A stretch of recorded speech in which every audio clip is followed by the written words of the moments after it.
Good evening. I'd like to welcome you all to the October 10th, 2017 meeting of the Hsdsb School Board. Melissa, would you please call the roll? Yes. Kathleen Aberzizi. Here. I see Jason Cipriano is absent. Caitlin Parnell. Here. James Sweeney. Here. Karen Yusenka. Here. And also seated at the board table is Assistant Superintendent Dr. Roxanne Wilson. Thank you. Please stand for the pledge.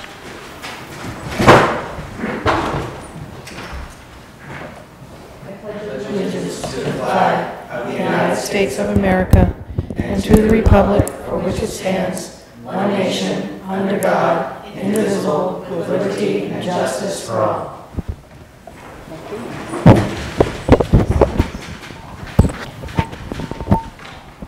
Okay, I'd ask board members, please take a look at the minutes. And I am looking for a motion to accept two sets. Regular meeting and a non-public meeting of September 26th. So moved. Second. Discussion, I see one, I believe is one error. Right in the beginning, under administrators present, Dr. Metzler was not here for our meeting. He was in the hall for the meet and greet to welcome new members on board, but he wasn't actually here in the meeting.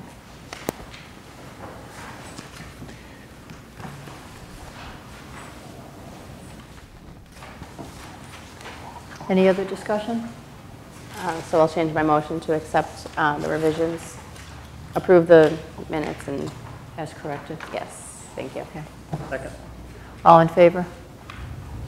Thank you. Thank you. Are there any public comments tonight? I did not get any requests for public comments tonight. Okay. Seeing none, we'll move on to the administrative reports.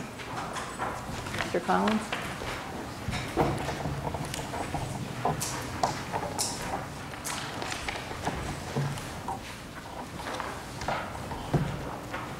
Won't go much beyond what's printed, and so the board has the copies. Just wanted to add a couple little small details. We have picked up another half a dozen students that have spoken to us, literally 5 of them this week after we sent down the enrollment numbers. So, and then we do have a few sitting in the queue for preschool that'll be popping in at age 3 in the next 4 months that we know of at this point in time. So the number's going up. We did lose 1. So that's very much on the positive side of that one.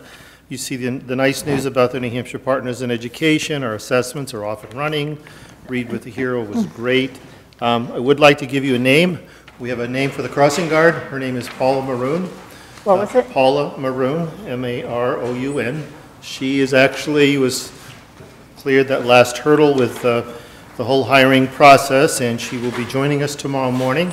We spoke with Joe Bowden again this afternoon. He's going to send over some of his guys to help out with some of the training, as well as working directly with our staff at Central School. So just to remind you, this is a person that will be at the top of the hill between the old entry of the school and the meeting house, and assisting with those that need to cross the street there, as well as keeping peace in the land with the cars that are going in and out of St. Anne's, as well as the car loop into the school.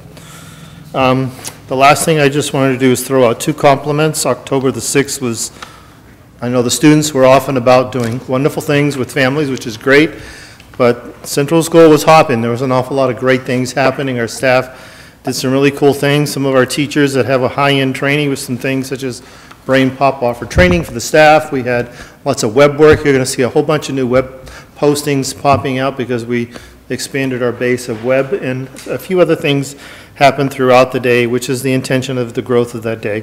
I also want to put a shout out to Chris Kufos, doing a great job stepping in, getting those door locks in place. His crew showed up and boom, they knocked it out. We thought it was going to be like a 6 a.m. to 6 p.m. thing. They were walking out the door mid-afternoon, and Chris did a nice job collecting keys and distributing new keys, but it's great working with Chris. Just a nice shout out to the good guy. Mr. Collins? I just have a question on the Partners in Education. Yes, ma'am. It's being announced October 25th in Concord at the Grapponi Center of New Hampshire. Yes. Is that something anyone from the school would be attending? Yes, well, if you guys want to go, I'll get you a seat. I'm on the board, so yes, it is a very nice event. It typically has been at the center of New Hampshire, but the New Hampshire board decided to move the venue a little bit further north because parking's free. I mean, little things for volunteers and things like that, and similar event. But yeah, if somebody wants to go, let me know, because I know some administrators will be attending and some of our partners will actually be attending, and our volunteers. Okay, I just wanted to make sure that we were represented in some way. Oh, yes, we'll be represented. Well, I'll Okay. be at the stand, probably introducing Commissioner Edelbert. Oh, how nice for you. Good evening, everyone. Reporting out from the School on the Hill, we are working very hard on personal learning plans this year, and that is in keeping with our district strategic plan on children taking ownership of their own learning, our district technology plan, our school goals, and my own personal goals for our school moving forward. Students and their advisors will be working on these personal learning plans where they, along with their advisor, sit down and look at their iReady scores, they look at their academic grades, they talk about their dreams, their strengths, their learning styles, their aspirations for the future, and their aspirations for this school year, or maybe just this quarter. And they're going to create some short-term goals and some long-term goals. We will then house it in their e-portfolios, which is part of their digital profile here at Hsdsb Middle School. And as soon as we have this up and running and concise, we're going to invite parents to look in and understand what their children are knowing about themselves as learners, and a lot of conversations are going on with our teachers in the advisories, but even in the core courses, talking about motivation. And even in one class today, they were discussing the young woman from Hampstead who's on Dancing with the Stars, and her motivation, her intrinsic strength and grit, and what makes her move forward through adversity. And we broke it down a little bit. I was talking with the kids just about what does that mean in your daily life? How do you become a hero in your own life?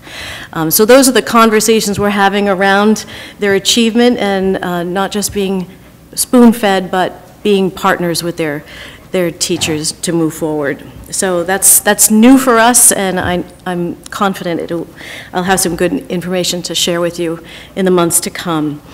A shout out to our boys and girls soccer team. They went down to Gillette Stadium to see a major league soccer team play. It was a drizzly day, but Mr. Nason and Coach Arroyo and Coach Fisher, they organized this event, so they wanted the kids to have an experience together, just being out of school and being together as athletes, and seeing what the players of both teams go through to compete at the professional level. It was a 0-0 draw, but it was a win for our kids. They enjoyed the day. The pictures were fabulous, and they put on the big screen at Gillette Stadium, welcome Hsdsb Middle School, and that was nice. The kids enjoyed it. Play for the Cure. Just this past Thursday, we had Play for the Cure, and I have to thank St. Anne's Church. I asked them if we could use their parking lot and then use the egress road for our parents to walk up, because, as many of you know, the traffic is immense on Play for the Cure. And with Mr. Kufos's help and the crew, we did some really interesting parking alignments, and it was fantastic. Parents were very thankful for a smooth in and a safe way out, especially after all the games. I have to thank Mrs. Eros for doing the yeoman's work of putting this on every year. This is I believe our 6th year that we've done this. And for our athletic director, Nancy Benson, and all our athletes, we had a pep rally. The kids were swathed in pink and Fight for the Cure, and all of our athletes were successful that day. Field hockey, boys soccer, and cross country. So it was a very successful day overall. And also a couple of Fridays ago, our in our 8th grade instrumentalists who are going to be in Pinkerton's band were able to participate with the Pinkerton Astros marching band during halftime. They enjoyed that opportunity to see what it will mean to be an Astro. And thank you to Mr. Robbins for putting that together with Director Michael Adams. Next Wednesday, a week from tomorrow night, we will be having a fundraiser that has been organized by our 8th grade teachers and students, and it's for the hurricane relief fundraising efforts. We're going to have a dinner, and area vendors have stepped up along with our cafe services director to put on a dinner. And so we will be selling tickets for that. We have about 200 tickets available on a first-come, first-served basis. And Irma and Maria victims will be supported by the monies that we raise. And there's information on our website if you'd like to buy a ticket. What else? District Safety Committee. We will be having our District Safety Committee meeting, the first one of this year, next Monday at 9 o'clock. The agenda is going out in the next day to all members. So we'll get going on that. Our STEAM, there's so much to talk about STEAM. I'm not going to go through everything on the error on the side of brevity. However, we do have a field trip next Thursday that is in celebration of our manufacturing week. And this is something that Mrs. Mayu and Mr. Remillard have put together, an opportunity for 16 of our 7th grade venture students to travel to Seabrook Medical and then to Foss Manufacturing to observe what's going on in industry and what are the, what the demands, careers call upon for our students as they ready for careers. So I'd like to thank our 2 teachers for putting that together. And I think that's it. And I don't want to put you on the spot, but can you tell us a little bit more about the fundraising dinner? Surely. It is... and how the money's going to be, where the money's going to go, what's the mechanism to get the funds to the appropriate? It's going to the American Red Cross. Okay. Yes, that was one of the first questions. We know we have to be very careful of where it goes. Yeah. Yes. That's really all I wanted to know. Okay. I wanted to know how it was being carried through. Thank you.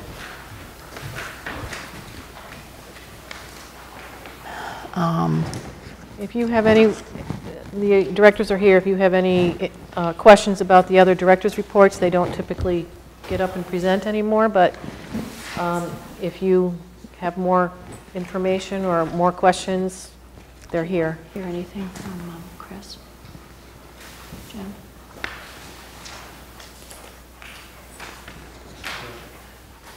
Karen will do her highlights when she gets up to do this presentation, so I guess I'll just throw it back to Dr. Dancy and Mr. Kufas. Do you have anything that you feel we need to know that's not in the report? Or anything that you would like to verbalize so that the general public can hear it? I do. Please do. Just to add one more update to my, my information that starting tomorrow, One Source Security will be installing the new key fobs and additional cameras at the central school. Our work at the middle school has been completed since last Friday, and we received training on that. Okay. That's it. Good. Thank you very much. Thank you.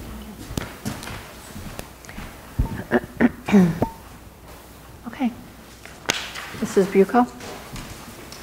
The Ventures curriculum, I believe, is up. Yes, the second read is tonight. Any questions about the curriculum?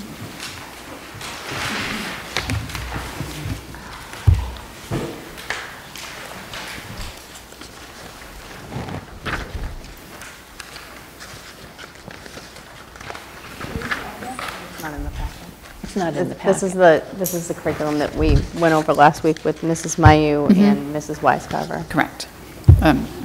So I don't have any It's questions. not in the packet, so you go by what didn't you have heard any last week. yeah, I didn't have any. I'll just again, thank everybody who's involved for the work that went into getting the curriculum for Ventures, and I'll make a motion that we accept the Ventures curriculum. Second. Any further discussion? No, I'd just like to also say thank you for all the work on that. I think the presentation at the last meeting was very comprehensive, and all our questions were answered at that Oh, time. good, great, okay. All in favor of adopting the Ventures curriculum? Yes, thank you. Thank you. Okay. And you can move right on to Family Consumer Science. Any questions? Same thing. Yes, same thing. Again, I think the presentation last week was very comprehensive, answered all our questions, and informed us about things that were actually taking place that I know I wasn't aware of. Great. So can I have a motion, please, to accept the Family Consumer Science curriculum? Second. All in favor? Thank you very much. Okay. Then moving on to our science and ECAP results. Right. Just explain the next steps now that they've approved it. Oh, the next steps, we will be posting the curriculum on our district website. That would be the next steps. Okay. So, our science and ECAP presentation. In tonight's presentation, I will briefly share with you the content knowledge that was tested via this assessment program, give you an overview of the types of test questions, talk a bit about scaled scores and achievement levels, share with you Hsd's results, talk about next steps, and give you a quick overview of the new New Hampshire State Assessment System. This is, the spring 2017 is the last year that this test will be administered to our 4th and 8th graders. And at Central School, the 4th graders took this test in the spring, and this test assessed their mastery of the former New Hampshire grade level expectations for science. And in 8th grade, it assessed the 5th through 8th grade students' expectations, their mastery of those expectations for science. And we have mailed out, or will mail out, the parent reports to our current 5th graders and to our 9th graders. Those, I think, ones that are in the mail and ones that will soon be mailed. And on this particular test, there were 4 domains that were assessed: physical science, earth, space, life, scientific inquiry. And on the new science test that I'll explain in a few minutes, physical science, earth, space science, and life science will be the domains that will be assessed as well. And our curriculum does reflect all 4 areas. With the science inquiry, that was a hands-on experiment for our 4th and 8th grade students, and it assessed the students' ability to formulate questions, make connections, plan investigations. They had to actually perform an experiment. They had to evaluate the results of their experiments, and there was a lot of writing involved in that scientific inquiry task. And it's really looking at the students' evidence of their scientific thinking. And the content from physical science, earth, space science, and life science were all assessed by that science inquiry task. And there are 3 types of test questions on this state assessment: multiple choice, A, B, C, D, worth 1 point. And then there were some short responses. Those were worth 2 points, and those are open-ended responses that students had to write. Answer a question on the inquiry task, and on the constructed responses, those were worth 4 points. And that was, those types of questions measure a student's ability to solve a complex multi-step problem. So we're looking for the student's ability to apply science content to a unique situation or scientific inquiry skills on that inquiry task. And this slide represents the scaled scores and achievement levels for 4th grade. And when you look at the scaled score numbers, the 8 represents the grade level. So for parents who are looking at their child's 4th grade reports, 4 would be the first number for all the scaled scores. Any student who scored between 840 and 880 on the test would be deemed proficient. Levels 3 and 4, and any student that was at levels 2 or 1 are deemed in need of some support to master the grade level content standards for science. 40 is always the cut score between partially proficient and proficient for both grades 4 and 8. And the scaled scores are actually the student's raw score, the total number of points for multiple choice, short answer, constructed responses converted into this scaled score. And parents have all this information in the reports that they receive. Looking at just 4th grade for a moment, this slide represents represents the percent of students that are deemed proficient at levels 3 and 4. And you can see this year, 2017, 68% of our fourth grade students were at levels 3 and 4. This black line on the slide represents our trend line, and you can see our scores are trending upward. And last year, 81% of our fourth graders were deemed proficient. That seems to be an anomaly when you look at our scores for the past couple of years. But you can see the growth, 51% in 2014, 63%, 81%, and 68% for this present year. Looking at the state scores, the red lines, you can see the state is not making too much growth as far as the percent of students at levels 3 and 4. They've been very consistent, 46, 49, 48, 49. So we're very pleased with the results of our fourth grade students on this particular assessment. And looking at the scaled scores for a moment, our scaled score, our average mean scaled score for our fourth graders, consistent from last year to this year, 445. And you can see all 4 years we have been above the state as far as our mean scaled score for our fourth graders. Looking at the 8th grade results for a moment, this year 41% of our students are deemed proficient at levels 3 and 4. And we can see some nice growth from 2015 to 2017. Looking at trend line, our scores are heading in that general direction of going upward. The state has remained pretty consistent as far as 24 to 26% of the students overall at levels 3 and 4. So again, we're very pleased with the growth that we're seeing at the 8th grade level with our students. Looking at their mean scaled scores for a moment, we're seeing some nice growth as well, from 836, 838 to 839, and the state has been, again, at that level, 835, 834 for the past 4 years.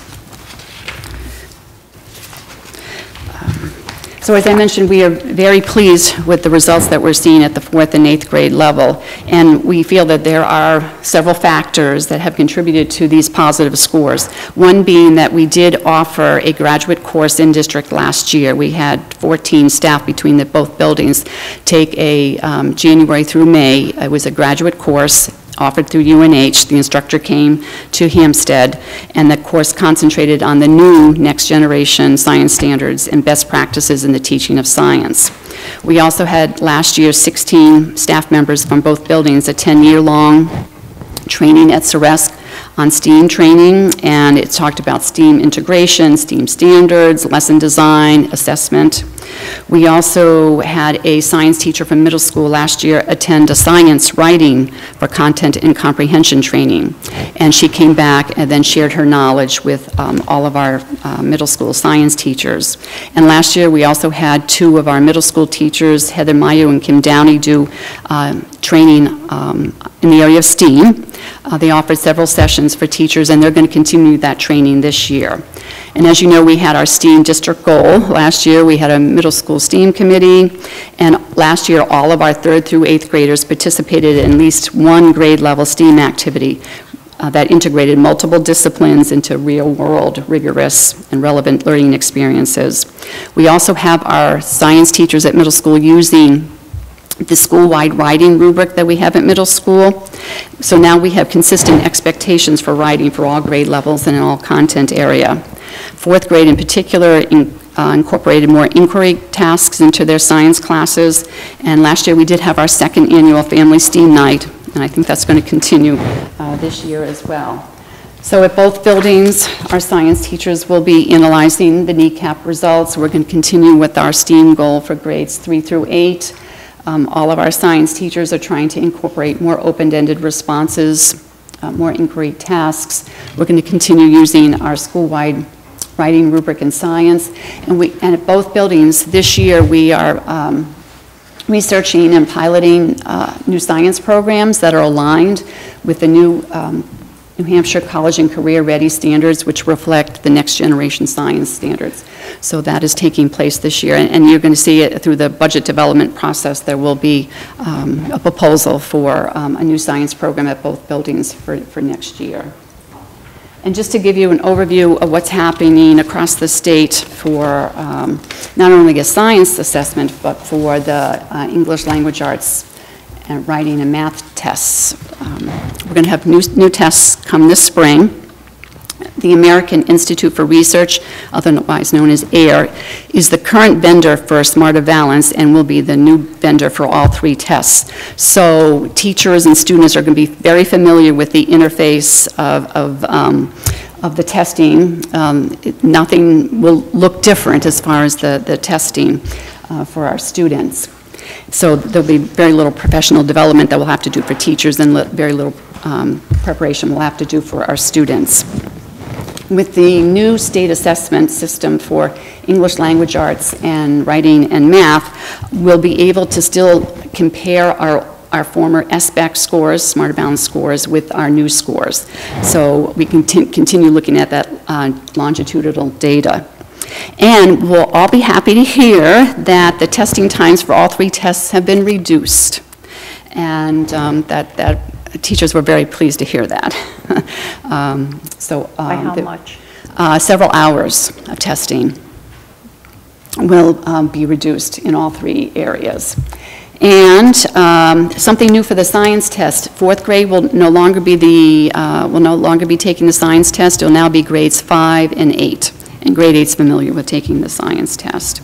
And the results for the spring science test will be considered our baseline data for the next couple of years when we look at our science assessment results. And something new with the new state assessment system: all assessment reports are supposed to be available to both teachers and parents within 15 days of the test completion. And as we get closer to the spring testing dates, and as we acquire more information about the New Hampshire statewide assessment program, we'll be sharing that information with with parents and the school board. And I know the school boards typically have asked me in the past how our science scores compared to scores from other districts. The Department of Ed has not yet posted this 2016 or 17 science scores, so I haven't been able to do our comparison as to how we perform against other districts. So, any questions about the NECAP science results or about the future testing system, otherwise known as SAS? I have questions. Sure. All right. Do you know how long we did this science assessment, this particular science assessment? That we're just getting the results I don't on? have the exact year in front of me. I would say at least 8 years. At least 8 years? It's been a while. I'm going to just wager a guess here and say that perhaps the reason why the state has changed the curriculum for the science and the science testing is because perhaps the other districts' scores were not favorable results. So that's just a guess. I'm slightly concerned. I know last year we had talked about the 8th grade results, and I'm looking at the mean scaled scores for this one. In 839, you know, am I understanding this correctly? This is the average score of our students? Of our students, correct. But 839 is like 1 point below proficient. Yes, this has been a very difficult test since it's been administered in New Hampshire. And across the state, you could see, you know, only 26% of the students across the state of New Hampshire in 8th grade are proficient. So I think that says something about the test. I guess my question, I had the same question, just the other way, looking for clarification. If you drill down on this, I was wondering,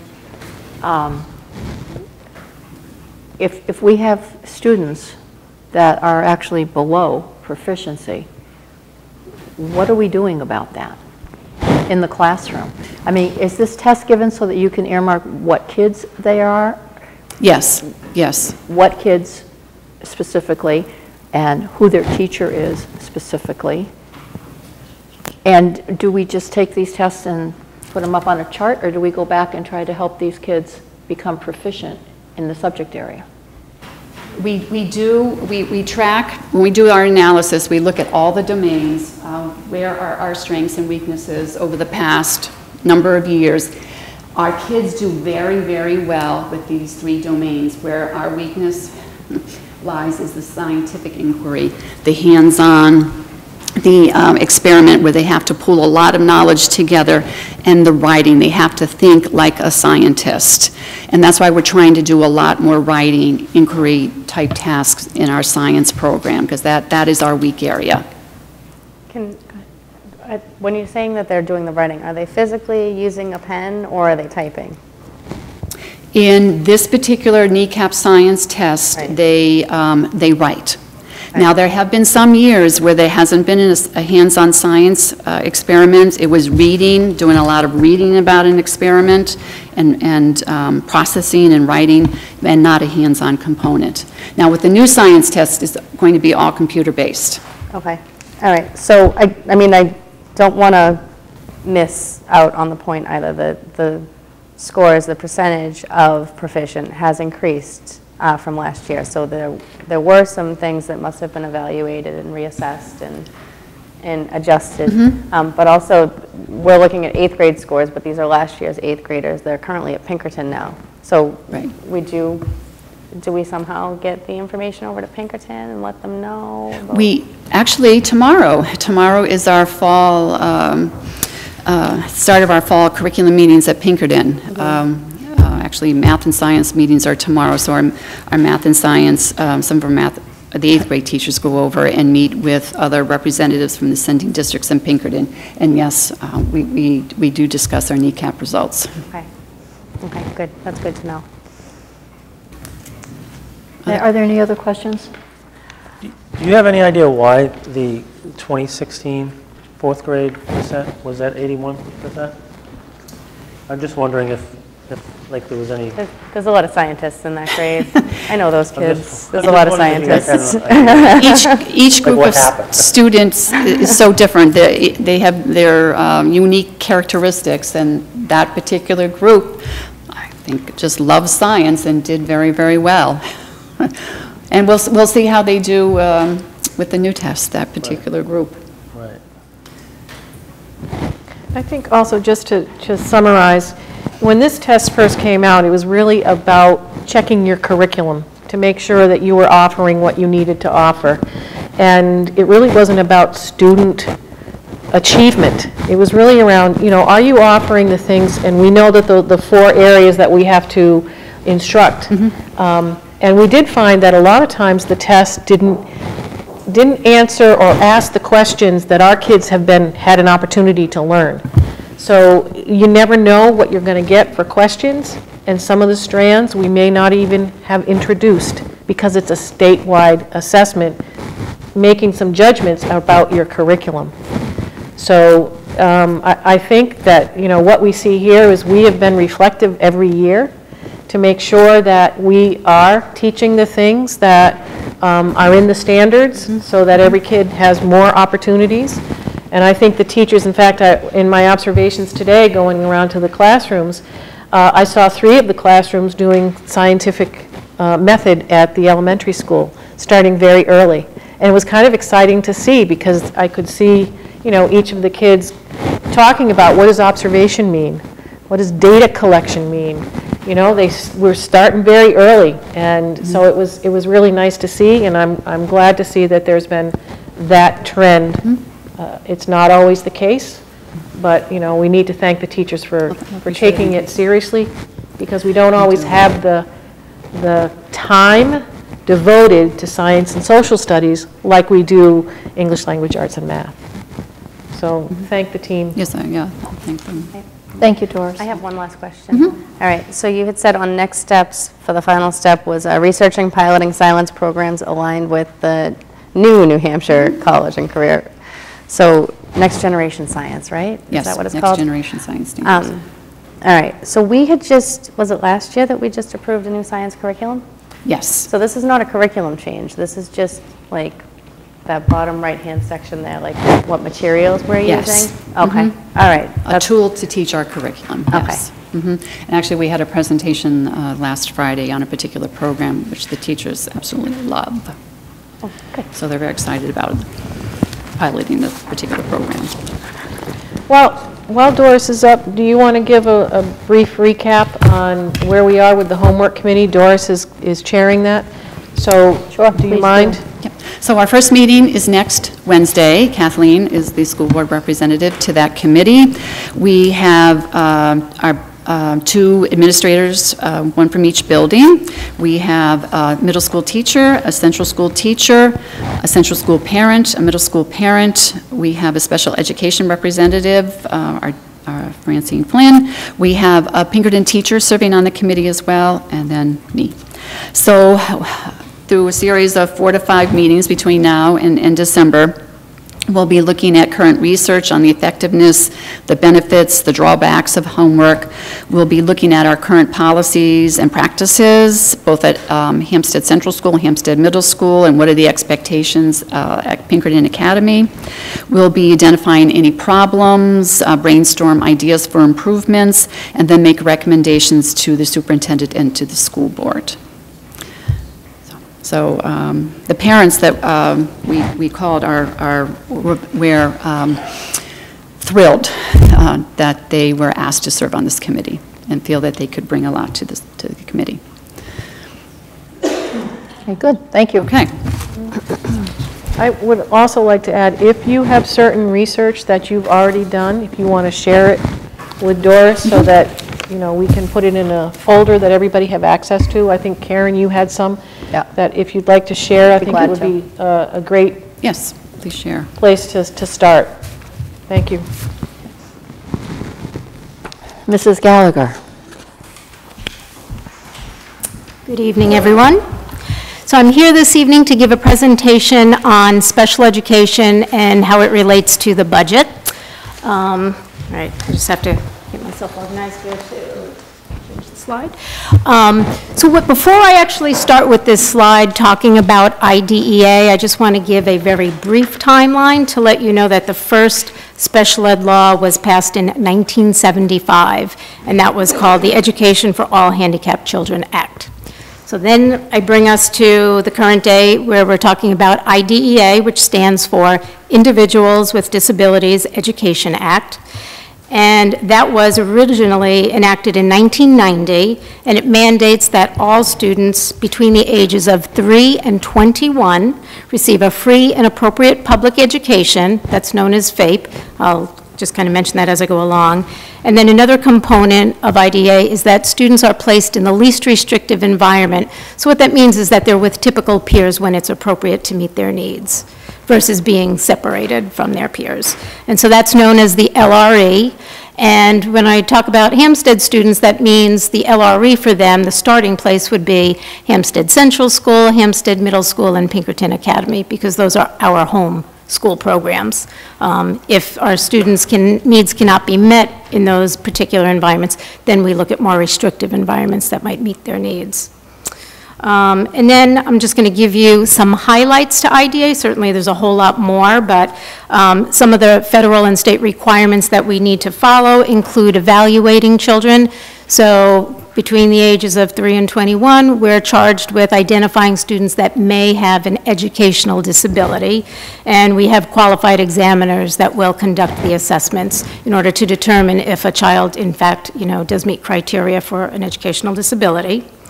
If a child does have a disability impacting their education, and there's several different areas and categories, the team then develops an IEP, known as an Individualized Education Plan, and that will highlight the student's strengths, weaknesses, it will have goals and objectives, it will have accommodations and modifications if applicable, and it will have their specialized services and sometimes related services. So it really depends on what each individual child needs.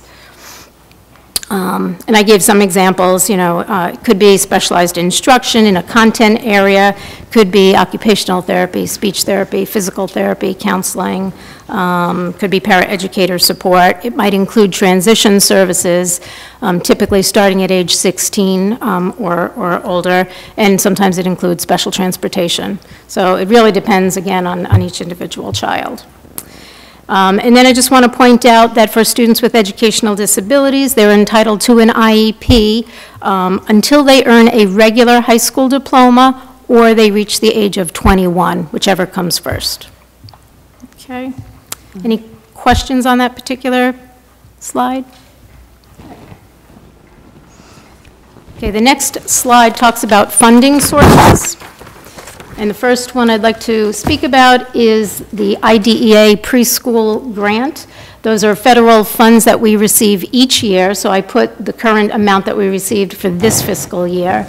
So for IDEA, we received $281,657, and then for preschool, we received $8,241.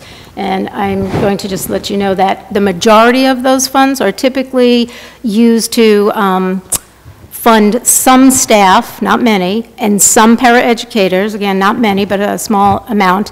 And then a good portion of the remaining funds are toward contracted services.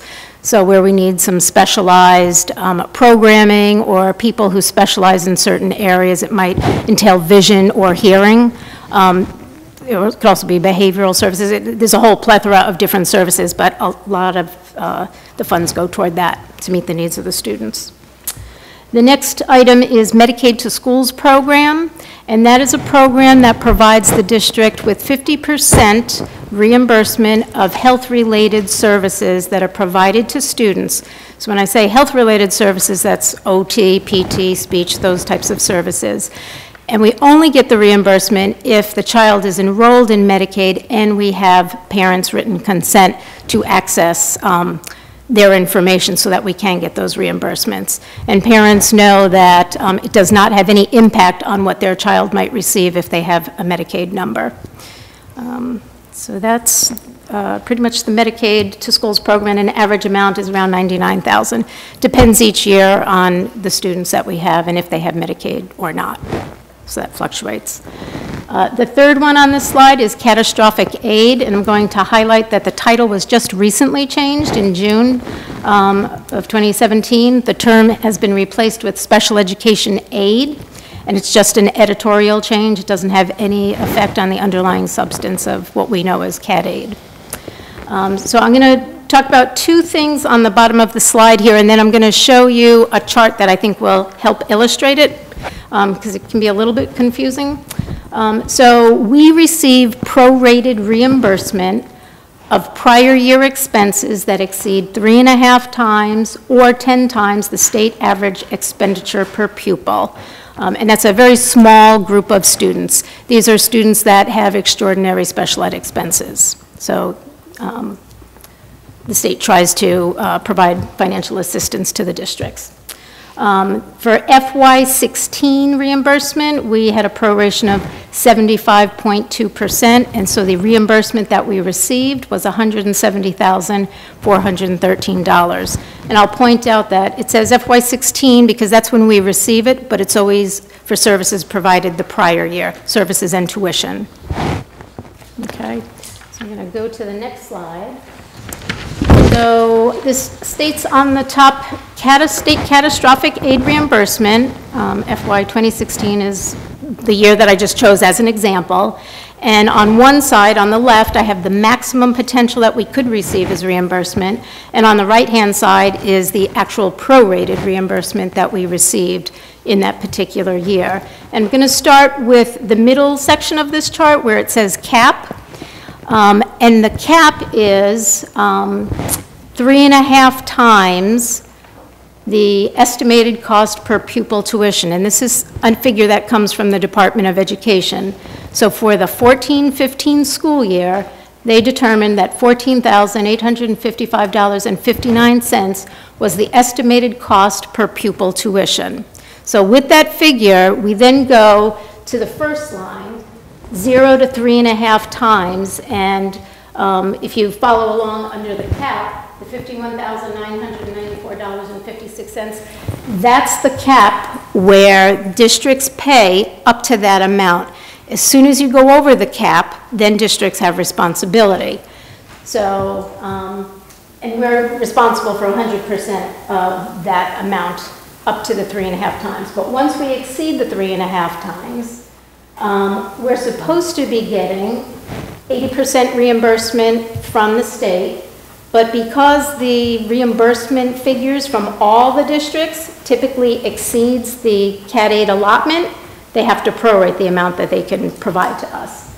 So as an example, if I go across, we should have gotten 80% for the amount that we submitted for kids that fell in that category. Instead, we only got 60.2%. And then the district had to pick up 39.8% instead of the 20%. Then if you go down to the third line, that is the line for students that are 10 times the estimated cost per pupil tuition. And that figure starts at $148,555.91. So we're supposed to pay zero with the maximum reimbursement, but because the Department of Ed does not have the amount of money to provide districts with 100% reimbursement, again, we go with their proration every year, and that changes, it fluctuates. So for this particular year, when we got the reimbursement, it was 75.2%. So the district had to pay 24.8% of the amount in that last category, and the DOE provided 75.2%. This is Am clearly, I hearing you say that then the state, these are unfunded? We're supposed to get X amount and we don't? That is correct. And They're not, yeah, they're not fully funded, and yet we're rolling money over into the rainy day fund. Right. Which isn't really a rainy day fund if this isn't being funded. It's raining. this is the constant thing that we hear about the state is fully funding special education. That's what this means, to fully fund it so we get our reimbursement. And they've never been able to fully fund special ed, even though, you know, every legislature, I think, deals with some type of a resolution going in. It's been like this for years and years and years. Right. And at the state level, they made the change for catastrophic aid, or is that at the federal level? State, New Hampshire. So it's New Hampshire, now it's called special education aid? Right. Okay. That'll be a hard transition for people because it's been Cat aid forever. All right, so you got to use both of them for a while. Right. Okay. I'm going to switch to the next slide. Okay, and then I'm just going to talk a little bit about budget considerations. So when we're looking at developing the budget for the new school year, there's a lot of things that we need to take into consideration, yet at the same time, you know, we're talking about 18 months out, you know, in advance. So it's hard to know who's moving in that might have an IEP or a placement. It's hard to know who's going to be moving out. And all of the placements are based on IEP team decisions at the time. So when we develop the budget with regard to placements, we're looking at the students that we know of at this point in time and what may happen or what the need may be. But it's really hard to know the unknown. So we do our best with the information that we have. And then I also just added that transportation costs are also required. So that's an added piece. That could be, you know, anywhere from $20,000 to $30,000 for just the transportation for the year. That would not include a bus monitor if that was needed. So if we look at out-of-district placements, as I talked earlier about LRE, the least restrictive environment, out-of-district placements are more restrictive environments. And sometimes students are in need of a day placement that provides a lot more than a typical public school can provide. And for those students, we do have to provide transportation. Some of those placements are all-inclusive, so that if related services are needed, it's one fee. Other programs add everything on separately. So that varies, you know, as far as what the cost is going to be. And then sometimes students require a residential program, and that's obviously a high cost. The next area that I want to focus on is court. Oh, did you have a question? No. Oh, okay. Court orders. We get them typically out of the blue, so it might be that the court is placing a child, whether it's in a foster home, whether it's in a residential home, or you could have a student that's incarcerated and they're giving us notification. In all of those cases, we still remain responsible for providing the student's education. And like I said, these are things that we don't always know about until I get a court order. So those are really hard to predict, and they can have a significant impact on the budget, depending on, you know, what the court order states for placement. And then residential costs, we would only be responsible if it was educationally necessary for that child to receive a free and appropriate public education. So those are the components around court orders. And then lastly, we have charter schools. Charter schools are an alternative public school option for parents to choose. IEP teams cannot propose a charter school for a child with an IEP, but a parent can elect to place them there if they wish. If the student has an IEP, then I'm usually notified. I schedule an IEP meeting, go to that charter school, discuss what the child's needs may be, write an IEP, and then I have to provide services for that child or children, depending on, you know, how many students are in a charter school. But I have to contract out for services and send someone to those charter schools to provide them, because the charter schools rarely have any special ed services. So that's a cost that, again, I don't always know about. Sometimes I do, but lots of times I'll get a call saying, you know, we have one of your students from Hsdsb and they have a disability, whether it was a previous IEP and the parent decided to place them at a charter school instead. We're still responsible for providing what they need. Could you just explain to me under court orders where it says residential costs, and then if educationally required?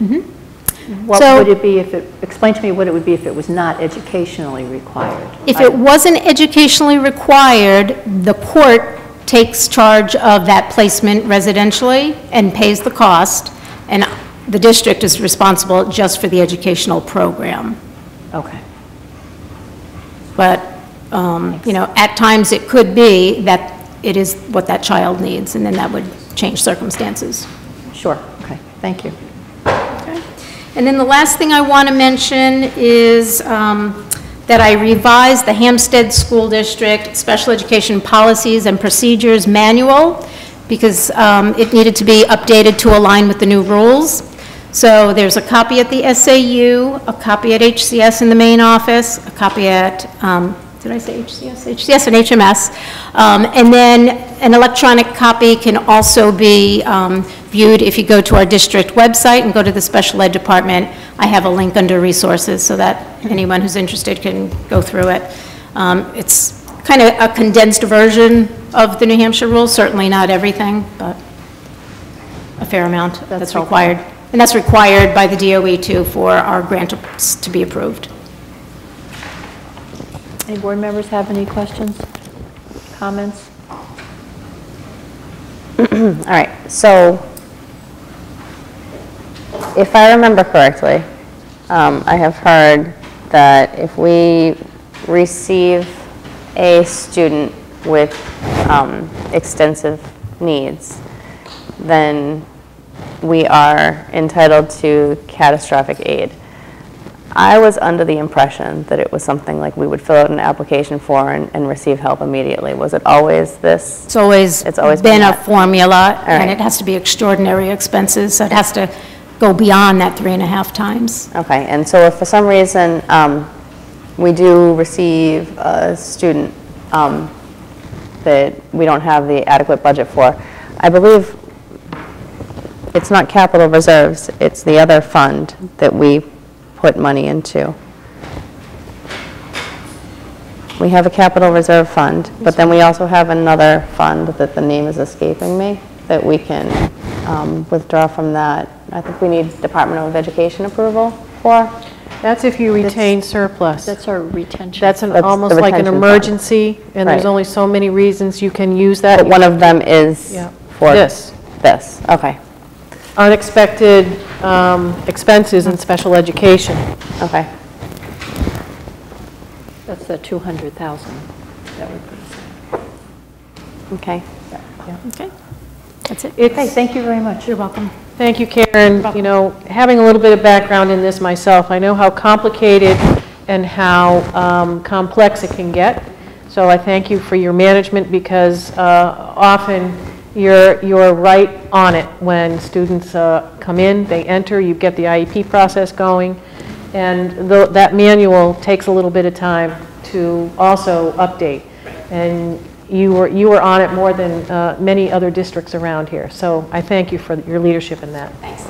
I also want to just put a thank you out there to the staff, the paraeducators, the general ed teachers, because I think everyone works really hard to meet the needs of the students in district. I mean, we always strive to have them in their community school, provided that we are able to appropriately meet their needs. So I want to extend my thanks to everyone.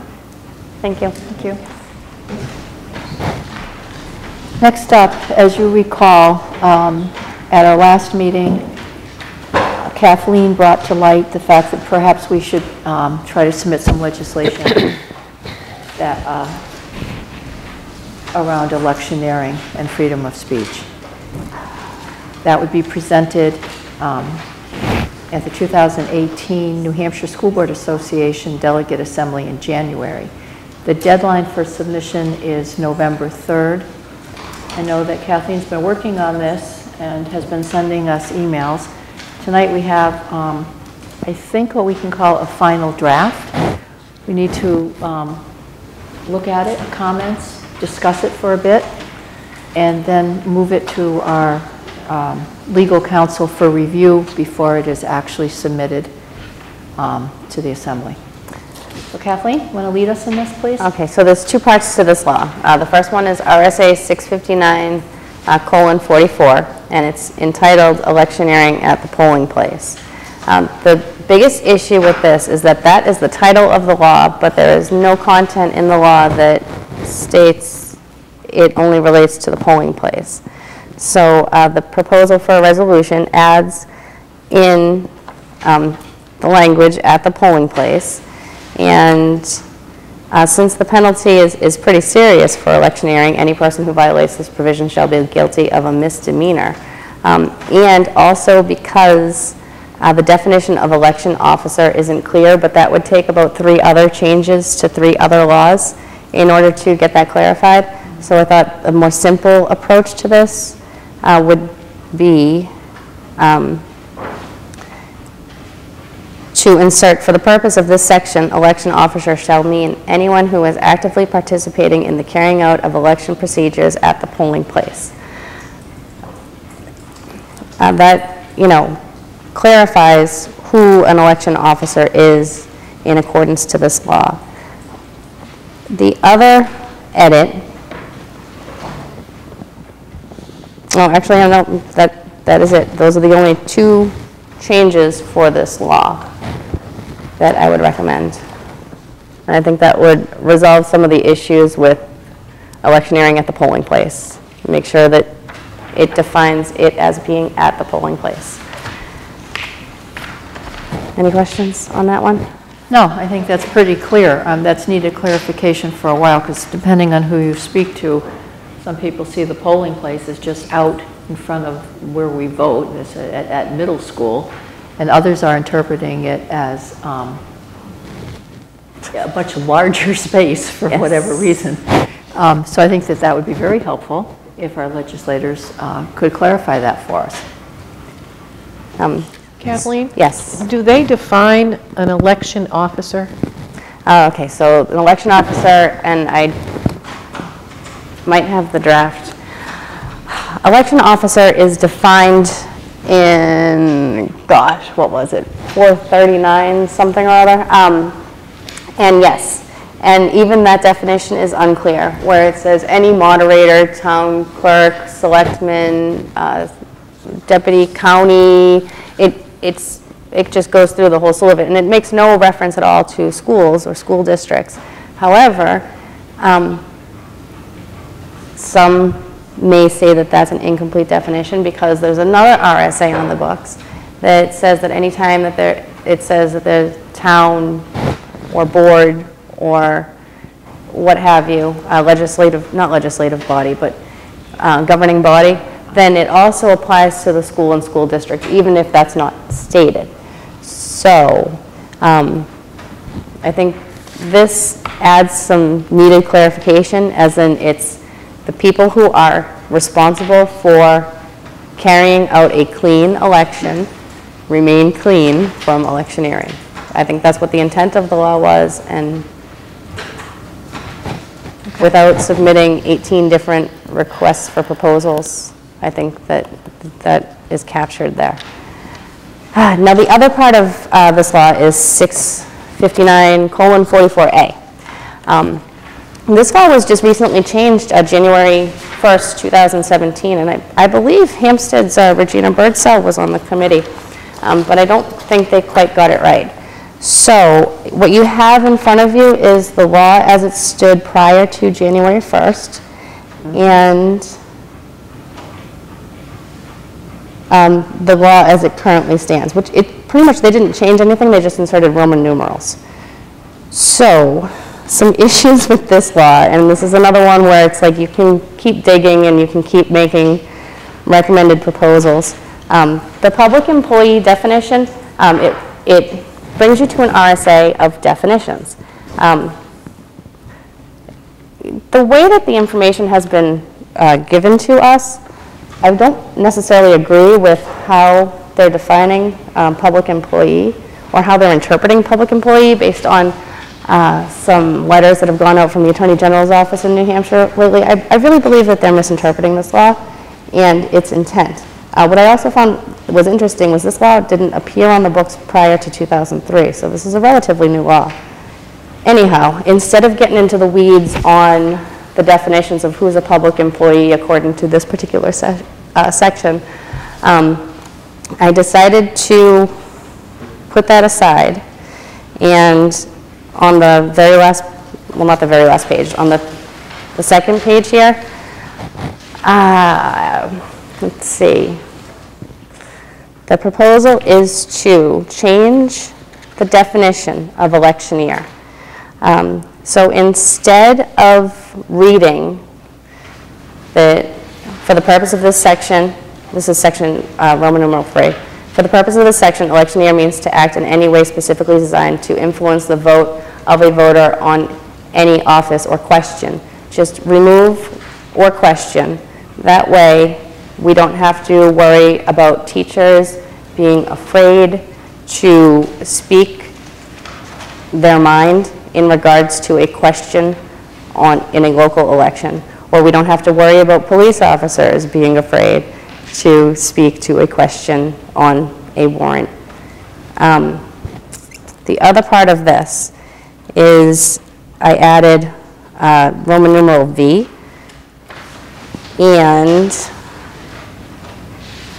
that is for the purpose of clarifying that this law, 659:44A, will not be allowed to interfere with an individual's free speech protections or prohibit in any way from engaging in the political processes as protected under RSA 98E. RSA 98E, I've included it for your reference. This is the Public Employee Freedom of Expression law. I also added including but not limited to writing letters to the editor, speaking at deliberative session, holding signs at the polling place in accordance with town and city ordinances. So I think that those proposals for resolution would clear the waters just a little bit on the interpretations of the law and the intent of the law. And also add a little bit more protection to freedom of speech. The other issue too, as you know, I mean, we made the video as an educational tool to put out to the public to let them know the facts behind the construction project. And oh my goodness, it took hours. I know I was working with you for a little bit of time and then I had to leave, but it took hours to comb through everything to make sure that every verb, adjective, that everything was clean. By taking out the language of any question from here, it releases any of our employees from any liabilities for like publishing the video to the website because the board told them to. Okay, I want to, thank you for all the time you spent on this. I'm going to see if the board wants to move forward with this, because there's a lot of legalities in here, and no one at this table is an attorney. I think what you're saying makes a lot of sense, and it's the direction that we're trying to go in. But I also, as we said at the last meeting, if we decide this, with the approval of the board, I would like to direct Dr. Wilson to forward this over to legal counsel for their input, for their review, for their thoughts on this, if this is something we need to move forward. Okay. So we're in agreement that we want to move forward with this. So that being the case, Dr. Wilson, I'd like you to direct you to do that, please. Yeah, I just need a little clarity in terms of specifically, you want this change here, right? Okay. So, and this is a resolution for the school board. So this is the school boards association. New Hampshire School Board New Hampshire Association. School Board. Yes, is going Not to be confused with another one that's out there. Yeah. And so this is what they're going to be working towards, that you're putting this in as a resolution which will be voted on. Right, and January. at that delegation, you should probably know, with the delegation, assembly of delegates, we're allowed one delegate, which we've already appointed Jason as the delegate. It's a Saturday in Concord. There is some free training that anybody on the board can go to ahead of time, but then at 1 o'clock is when they meet to go over all of the proposals for resolutions. They can amend them. It's a lot like deliberative, where they can amend them, they can reject them. They're asking for a presentation from anybody who submits one, and we're allowed one alternate. Would you like to be that alternate? Well, I think I should be the alternate, yeah. I think you should too, because you've done all the work on this, and you're closer to this But I also than kind of anyone feel at like this point. Jason should be speaking to them. I'm sure together, Yeah. as a team, Yeah. you can do a very good job on getting right. a presentation together. Yeah. But, yeah, so if we send this over to our attorneys, have them scan it, see if they have any other ideas, and then our next meeting, we have another meeting before I have to enter this. We have a meeting on October 24th. 24th, okay. So could we try and get it back from them until then? I can ask, yeah. The other So thing- this is one change, and then the other change is this back page. Right, Yes. Is that what the you, so there's two things So I this- need to send over. yes. And I think I would have to fill it out in 2, but I'm not sure. It might be 1 resolution. When I was looking at the website, you can submit them electronically. Number 5. It asks for a board signature, so it might be something that either you or Jason would actually have to Sign. submit. Okay. But I'll get more details on it over the next couple of weeks. Okay. All right? Yeah, I want to make sure, Dr. Wilson, you're clear on, Yes, I've got That. these 2. Yep. All right. I'll send that out. okay, thank you, Kathleen. That was a lot of work. I know it's very time-consuming, but thank you for doing that. We appreciate it. My pleasure. The next one, brief update on the Hampstead Central School Renovations Improvement Project. The committee is meeting twice a month on the first and third Tuesday for a couple of hours each time. At our last meeting, well, first of all, I just want to say that I'm very grateful for the fact that we've taken the time and thoughtfulness to review this, and that we have Trident Building and Dennis Myers Architects working alongside with us this year. Every step of the way, they're helping us navigate through this process so that everyone involved has a very clear understanding of where we're going, what our needs are, what our options are. So I really feel that their leadership and their professional expertise that we did not have in prior years with the prior project has just been wonderful and made a huge difference, I think, for everyone's confidence level also on where we're going with this project. Trident reviews all of Dennis Myers' work products and contracts to make sure that everything is as it should be, and that actually that it is somehow tilted in favor of the district. It is not in favor of the architect. So he is working for us to make sure and negotiate for us the best terms possible for us. At the last meeting, Dennis Myers presented 4 conceptual designs based on the results of surveys and the public forum. The committee at that time spent a long time looking at all of them. There are a number of people in the room here. Dr. Wilson was there, Caitlin was there, Mr. Collins was there, Mr. Kufos was there.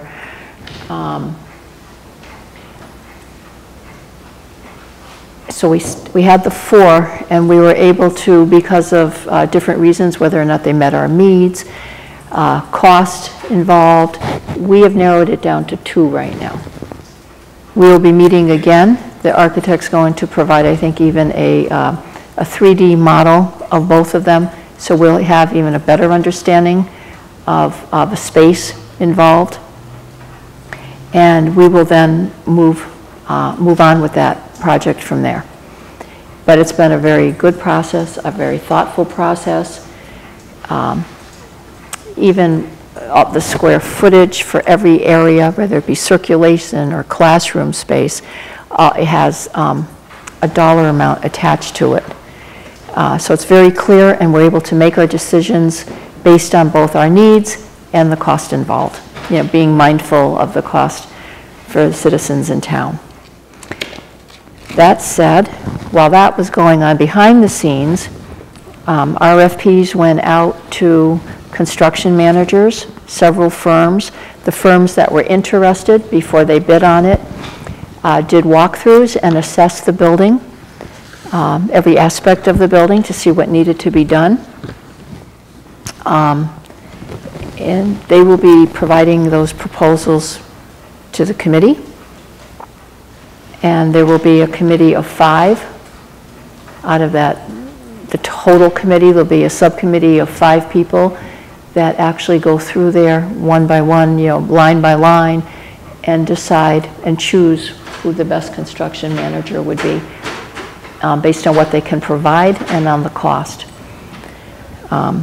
So overall, we're moving along very well. We are on schedule. I think everyone knew it was a very tight schedule to get all this done for March, but it's a collaborative effort. Everyone's moving very quickly and moving together, and frankly, I couldn't be more pleased with the process. Anyone else, Caitlin or Dr. Wilson, Mr. Kufars, any other input? Something that I might have missed that needs to be said? No, I think the other thing I'd like to just say is that there has been a lot of input from teachers. There's been input from the community. We've gone through that process, and the architects are listening. It's very evident that they're taking all of that into consideration as we looked at several different models out there.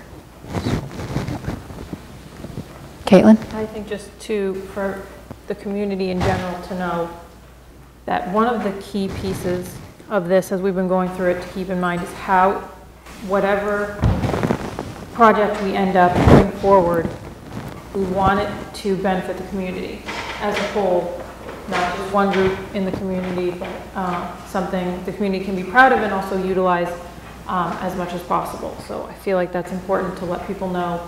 And as more information comes, I think they will see how much input has been and how much thought has been put into this project. And there definitely is a community component in each of the conceptual designs. No matter which one we choose moving forward, it will definitely have a community component.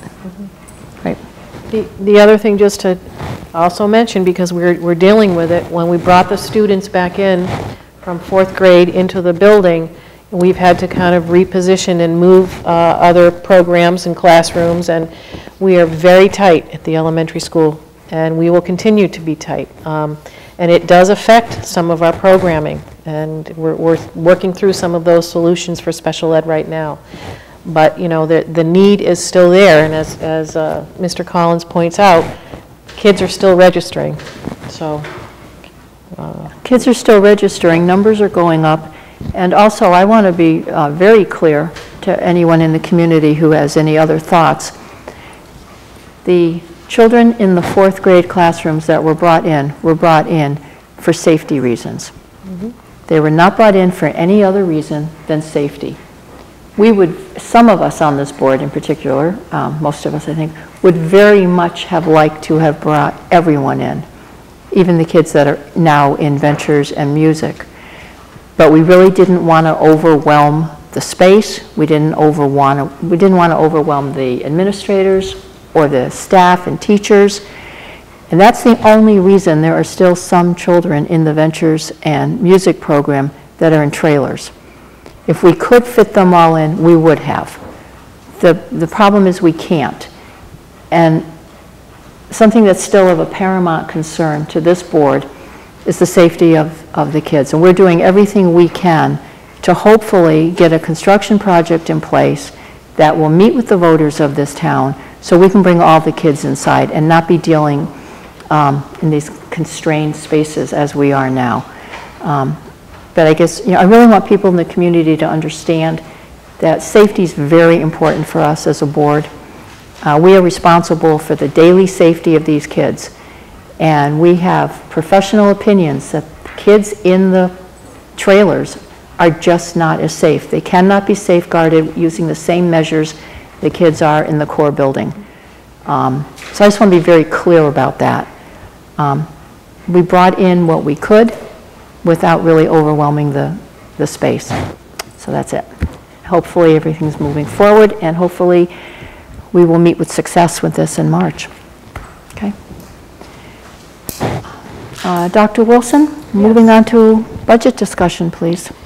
Yes, I want to give the board an opportunity to, discuss the first piece of the budget process. Looking at our budget calendar, which I shared with you in September, we are on schedule. It's been a challenge this year in terms of using some of our new software, the iVision software at the SAU. We did some conversions, and in that process, it has not gone as smoothly as Mr. Dowd had wanted, but we're getting there. I'd say 80–90% of the budgets have been inputted. There's still some things that they need to add. I've asked that all the budgets be done by October 12th. We will be on board for October 17th for our work session, so that is still on. And then on the October 24th, that's when we're going to present where we are in terms of department after we have our work session with you on the 17th. So we're pretty much on schedule, which is good, and I thank the administrators and the teachers who have put together the budget. It will be better in terms of our process next year, but this is a new learning curve for Mr. Dowd. It's a new interface that the secretaries are using. So we're all learning together, but that will be done. But in the beginning of this process, we always give the board an opportunity to talk about any general direction you want us to go in. We know that we will have a conceptual drawing and a bond that we're going to have to be dealing with. Chances are that's going to mean we need to do something differently for our budget process. We're going through the budget process like we normally would. These are our needs, our wants, our priorities. We will bring them to you, and you make some decisions in terms of what your priorities are. So I don't know if you have, if you want any high-level direction to give to us in terms of a percentage or an amount, or what you would like to, if you would like to wait until after we present some of our district. Yeah, I think that to start off, I would actually like to follow the same process that we followed last year. I thought it was done well. I thought it was clear. Not to give you a percentage at this point, but rather to ask that the administrators build a budget based on what you need. Be clear, not a wish list, on what you need, and still understand that those needs may be stripped down when it comes back to the board. So start with what we absolutely need, The board will take a careful and thoughtful look at it and decide maybe where we need to come down so that we're in line. But I think to give you an artificial percentage at this point isn't helpful. That's fine. I wanted to give you the opportunity to at least start those discussions. And, you know, we justify everything that we put in the budget, and so those justifications will be part of the discussion that you hear on the 24th. And again, that will be at the middle school, so I just want to remind you that 7 o'clock on the 17th. right, in the library at the middle school, so. And, you know, from there, this process will pretty much be like what we did last year. And I'll have more information to share for district numbers. That'll be in November, because that's what Mr. Dowd and myself put together some of that piece. Okay. Thank you. Okay, you're welcome. Policies. Okay. This is the second read for these, so I will be looking for a motion to adopt on second read policies FCB, JFAB, JH, JL, and KF.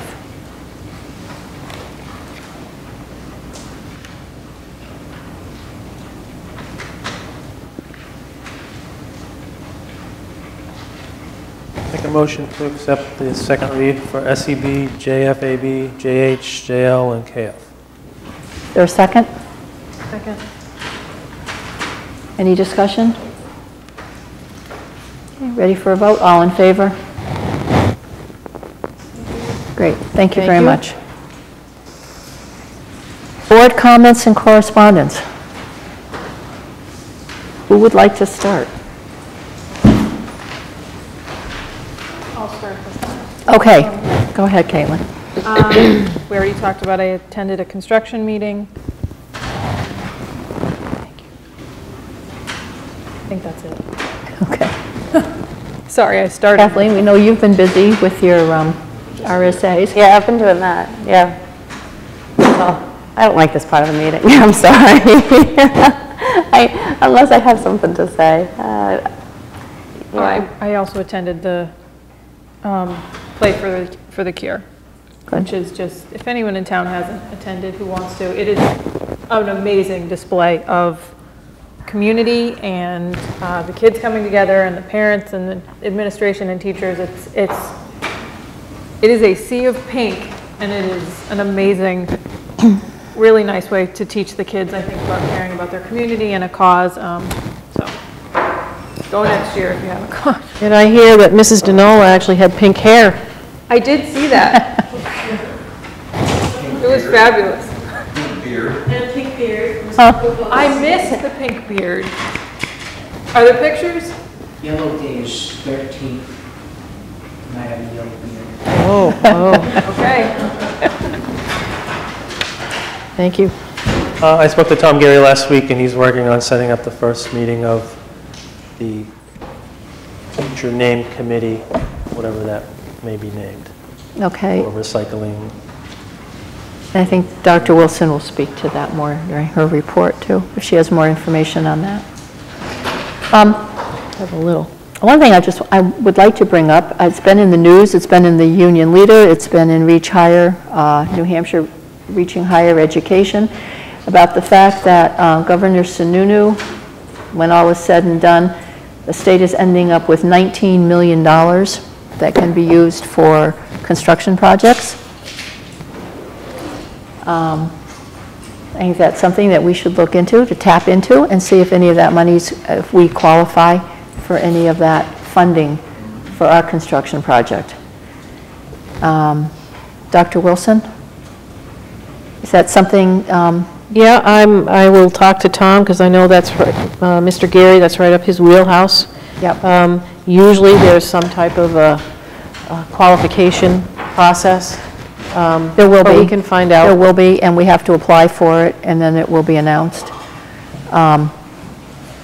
It did say in the article that they're probably more focused on rural areas. Safety.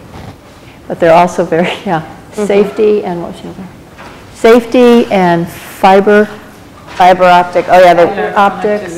connectivity, internet connectivity, safety, and I don't recall rural, but It it said did say it safety was and in there. security.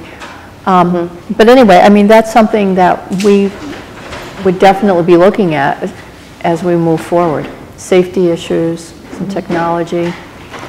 So if Sometimes you they- could, Yeah, and I think we have to look at it, but sometimes they try to connect it to your free and reduced lunch counts. they do what, I'm sorry? They try to connect it to your economic ability, and sometimes your free and reduced lunch counts, which our percentage is pretty low, and other districts who can't raise some of the tax dollars that perhaps our district can, they sometimes try to target those communities that, Yeah, and I understand that. I think we all understand that, but I think I would like to be part of that process and apply for it, because you never know. And we could benefit from it. So I think that's something we really need to jump on. All right, so according to the Union Leader article, it says, the law establishing the fund restricts grants to projects that address life or safety issues, establish fiber optic connections for high-speed internet service, or improve security. Right. So I can send you this article just so you have it for reference. And I think it's something that we should explore further. Yeah, definitely. okay. I mean, even if we apply and we're rejected, I mean, I think it shows good faith and some common sense on the part of the board that we're applying for this. Right, Okay? right. That's all I have. Your usual meetings. And I agree, we might want to, this board may want to have a discussion on whether or not we want this section in here, because we just kind of go around, tell everybody where we've been for the last 2 weeks. But it's good, though. I mean, when we're talking about the school funding thing, you know, talking about the transportation things, I don't know. I mean, I guess we can bring that up under other business It can as come up well. someplace else. But I agree with you. You're the one who just Yeah, said no, it turns I agree into with an me too. itinerary of where everybody's been for the last 2 weeks. I know, I think it's Jason's favorite part of the meeting, though, and he's not here to voice that. I know. All right, can we please move on to the consent agenda? Yes, we may. Excuse me. I have no personnel report today, so we don't have to look at that. In terms of my report, our October enrollment, you've seen the reports from the schools, and I ask them to do that every month so it keeps you updated. Pinkerton, we have 438 students. So in total, the October 1 counts were 1,318 students in our district. And those are the counts that are used for all the formula generating purposes for the Department of Ed. In your packet, I believe there's a letter saying that we have the approval from the Department of Ed for our online learning blizzard bags. So we're well on our way in terms of getting that all lined up for the year. Again, hoping that the snow kind of doesn't show up until maybe late December. Certainly we don't want to see it Halloween like we did a few years ago. Mr. Gary and Mr. Sweeney here have been talking about their green sustainability committee, I think is the name. What, did we just land on a somehow- title? I believe it's green sustainability, something like I that? think that was what we talked about first meeting. Yes, okay. Yeah, I'm good with the green team. We like something a little catchier, especially for the kids, like he suggested the green team. We can Yeah. talk about that. Yeah, we could do something, I like that. Or the Earth team. Action. Yeah. They're establishing team members. I know he sent out an email just recently about some of the teachers who've been nominated to be on this committee and help out. They're going to set some monthly times to meet, hopefully right after school gets out, so that we can have the teachers join us. And he's also done some preliminary discussions with, I believe, a solar company, because he was doing that anyway. Yes. And a meeting with some energy vendors, so he'll be talking with you, but that was just an update that he provided me. So I know you'll be meeting, I think the first meeting they're trying to schedule for October 26th is what I had gotten for information, so. Okay. We have our Pinkerton liaison, student liaison, who'll be joining us by next meeting, hopefully on the 24th. Sophie Chiricello. I hope I pronounce her correctly. Yes. You know her? Yes, I do. Great. Well, she will, we're reaching out to her, and we'll give her the information about, you know, her role and how we do excuse her at times, you know, for her to do her homework, if sometimes when the meetings go late. But I think she'll be a great representative, and from what I understand, all the student representatives come together once a month to really get the message from Pinkerton and to understand what all those committees are, because you can imagine there's tons of activities going on. So they kind of summarize it into their reports.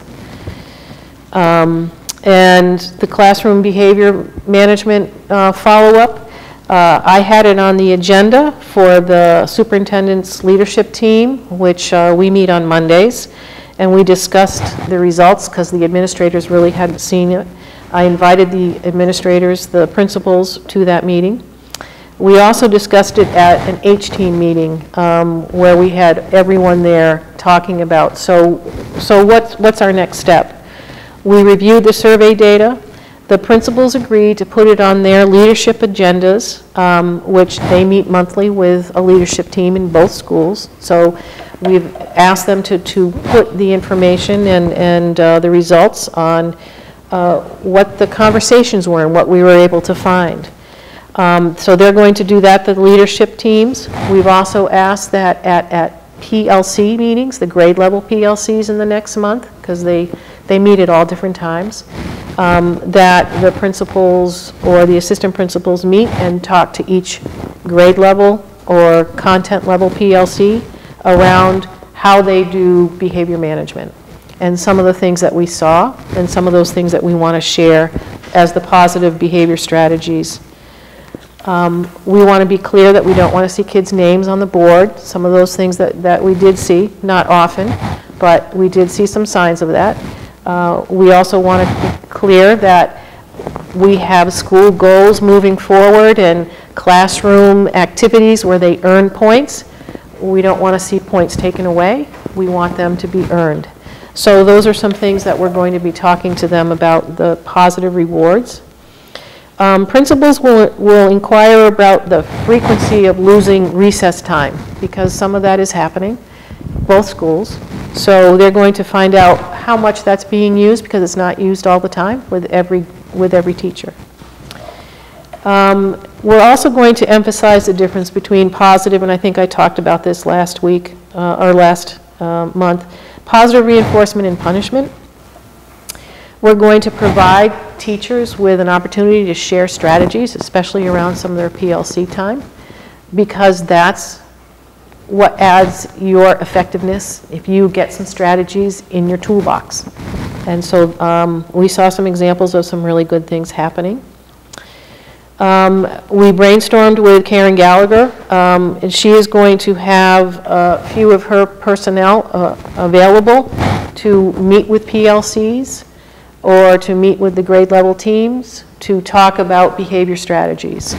Our psychologist, Melissa Clay, Renee DeCarpo, and then Jennifer Brett, the behaviorist, will be available to any of the PLC teams or the grade level teams to talk about what is appropriate and what does work. And then I'm going to follow up with HEA and have a discussion with, just in general, kind of a big discussion with the HEA leadership. I always try to connect with them in terms of school-wide initiatives, and it keeps the communication, I think, going forward. And then during walkthroughs, the administrators and I talked about kind of looking and looking for strategies out there, because we're not always in tune to the behavioral. We're always in tune to kind of the instructional piece. So making it intentional to also look for some of those classroom examples that are out there. We're going to regroup as an H team after we've done all these things, probably in December, see how it's going, and determine if more is needed.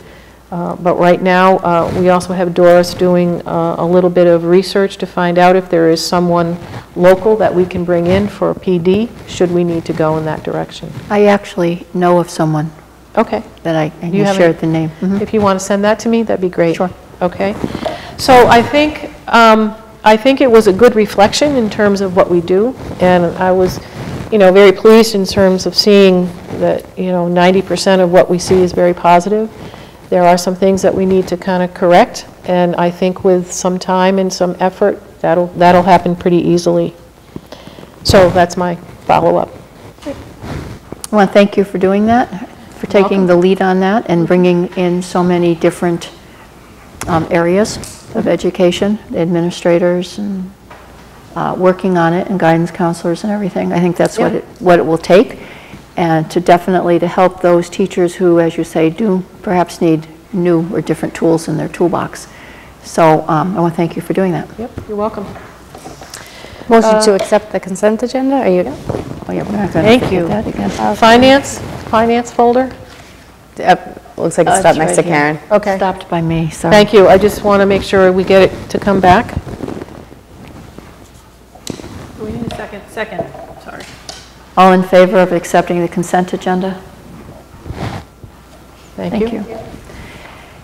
What is left is we do have a non-public for cable. We will not be coming back. We will not be making any decisions.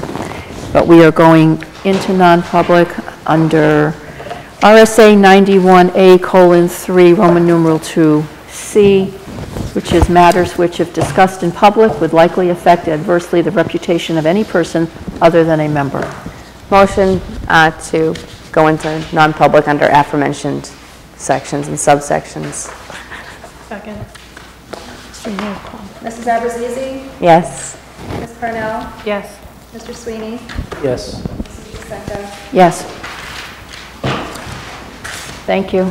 Thank you, Cable.